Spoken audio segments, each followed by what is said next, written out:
Hello, everyone. Today we're going to look at start looking at the connection between angles and slope. This might actually be a review, but you might not have seen the real reason for the connections, the buttons on your calculator, so to speak. So let's do this here. I want to show you just a reminder of what slope is, right? So you look at the steepness of that line and so on. Slope can be shown as rise over run. So this would be 3/6, which is 1/2, which is grade 9 information. But there's nothing, no one really talked about what this angle was ever in the class, right? There's no math. That's what we're going to be able to do. If you're following along with this activity, you can print this page out. You can try it yourself.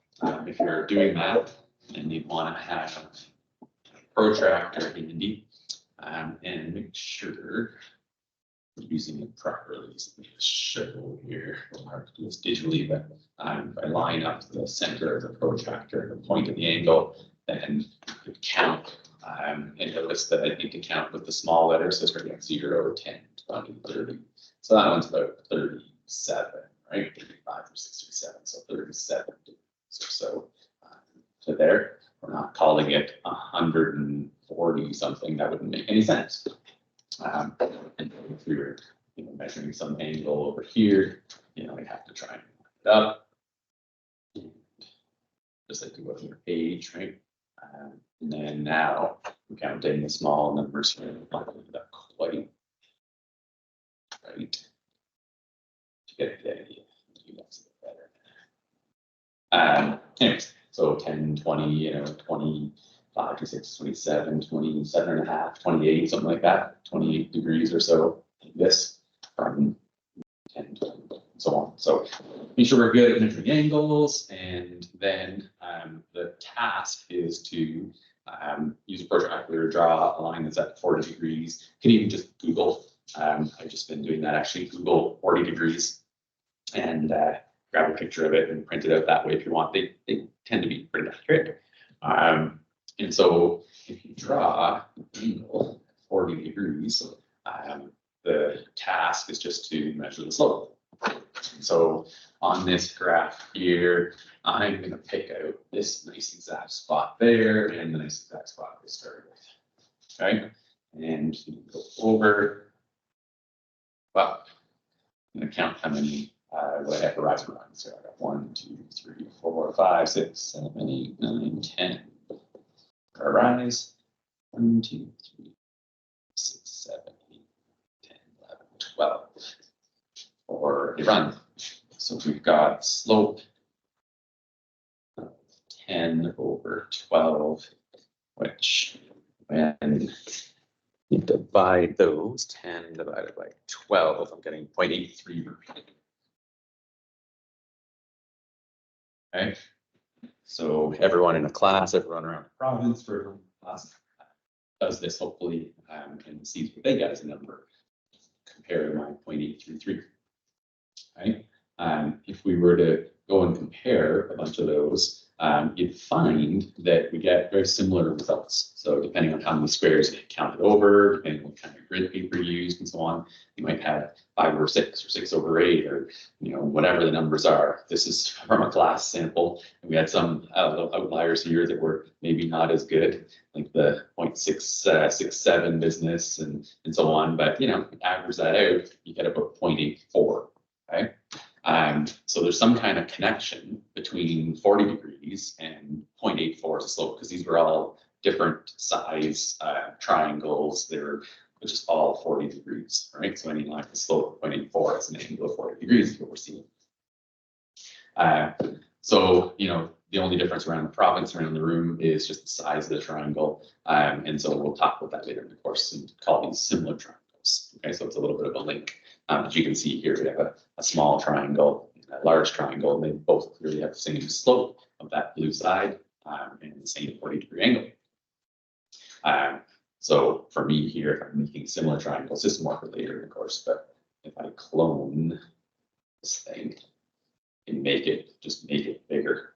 And so that's another similar triangle. We'll talk about the definition of what it means to be a similar triangle, but clearly those are similar, whereas in a triangle, if I were to distort one of the triangles here, I'll just go on that one again, and make a triangle that is not similar.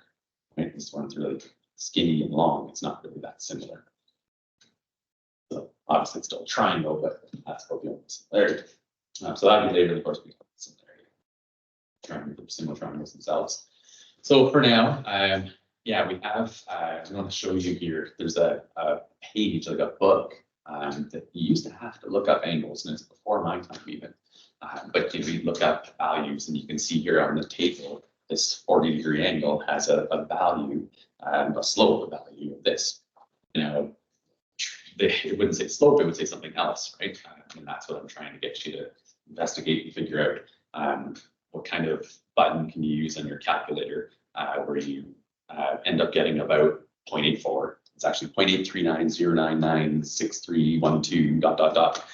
From so press pause, try and figure out in your calculator what the link is between 0.84 and 40 degrees, right? Type in a 40 and then do something with your calculator and get that answer. If you find it, then you'll know. Okay, so hopefully unpause eventually, and the hint could be, there's a button with a 3-letter word on it, word in quotes, because it's not. Well, this one actually is a word. It just doesn't have the same meaning because it's whatever. Yeah. So, anyways, this make sure your calculator's in degrees, of course, when you're doing this. And yeah, there are 2 other measurement units, radians and gradians, right? So you want to make sure you're in the right language, so to speak, right? Anyways, hopefully you tried and you ended up finding that there's a button that does this, and it turns out that it's the tan button. So we have here. Yeah, each one is the tan of the angle. So if you do tan of 40, you get 0.839. If you do tan of whatever other number, you'll get the terms of tan of 10, for example, gives you 0.176. Okay, so it turns out this tan button is fundamentally linked between the slope concept and the angle. Okay, so angle is often given in Greek letters. If you're not familiar with it, theta, beta, alpha, gamma, all those. It's kind of like, I think of it as so you don't end up putting a y there and having it look like a weird word like canny or something. It's not a letter; it's a symbol. So that's why we tend to do that. In case you're wondering. Yeah, there's a special connection though between the tan of an angle and the slope. Okay, so if you know the angle, yeah, so because we know slope, we know the rise and the run, the sides of the triangle. We have those are values in this relationship, and the angle is a value in the relationship. So if we know the angle, we can find out unknown information about sides, and vice versa. If we know side lengths, we can use information to get the angle. If you're wondering why it's tan, it's not tan as in like suntan or whatever. That's the word I was thinking of when I said it is a word. It's actually to do with tangent. Like you have a curved line, and you think of like someone standing here on this slanted surface. How slippery or how steep that surface, seems or whatever, is the same at that spot. Of course, the surface would be steeper here and less steep there, right? So the tangent has the same slope as the surface at that instant. So that's where the word tangent comes from. It's linked to slope, hence this activity. So with this one here, because it's 40 degrees, we know the slope of the line is going to be this 0.83 number, right? So 0.84 for short, or whatever we had, it's 0.839 and so on. So I'll use that. So 0.839 ... Need that. Yeah, the slope would be that, right? So what happens is you can say, okay, well, then I know that. Let's do this. I have to turn this setting off. That way for now. All right, as far as it goes. So we have tan of 40 equals the opposite, or like the rise. I'm going to call it something different soon, so it slipped out there. But the rise over the run, right? So we can think of that for now as just slope, right? It's equal to rise over run.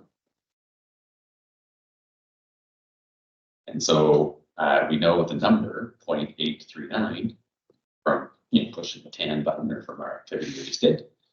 So y over 5. So we can multiply both sides by 5, get the answer. So 0.839 times 5 would tell us that size of that rise would be about 4.195 units. Right? 195 or 4.2. You're obviously going to round appropriately, right? Reasonably. So that's showing you a link that we can use to get numbers such as the worked out version from before, right? And then if we were looking at the other version of solving, you could look at this 55 degrees and say, oh, well, that 55 degrees is going to allow me to get the slope. Right, slope equals the tan of 55. Right, so you can get that as a number if you wanted to do it like this, or like tan of 55. Make sure you can get your calculator to do that. If not, I can help you out. Tan of 55 gives us a 1.428 ... So really, to put that all together, and 55 equals rise over run, right? 6 over f this time. Right, so we're going to have the 1.428 number. We're going to have the f in the bottom this time to solve for f. So it's going to involve multiplying both sides by f. By all means, of course, press pause and try this yourself, right? If possible. So if I'm writing all steps here, 1.428 f equals 6. So I can divide both sides.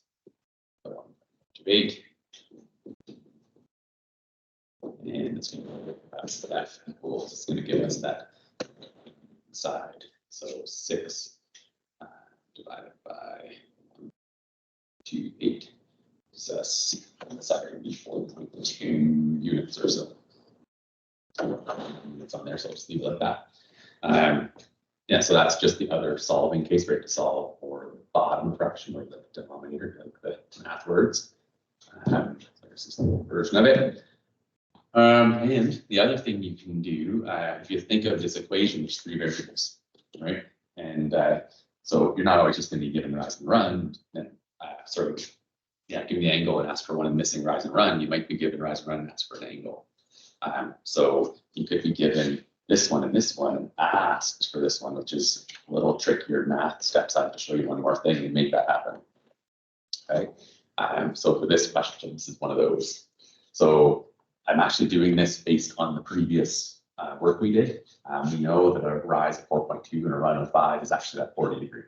Okay, so I'm going to show you the process that we do for solving for the angle. It can give us that angle, that 40 degree angle.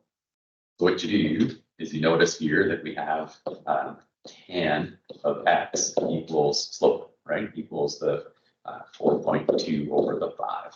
So think of that as your slope concept. We absolutely are going to start right triangles and sine cosine tan and saying it's the opposite over the adjacent. It's going to be the fancy words, but opposite over adjacent is the same thing as rise over run as relative.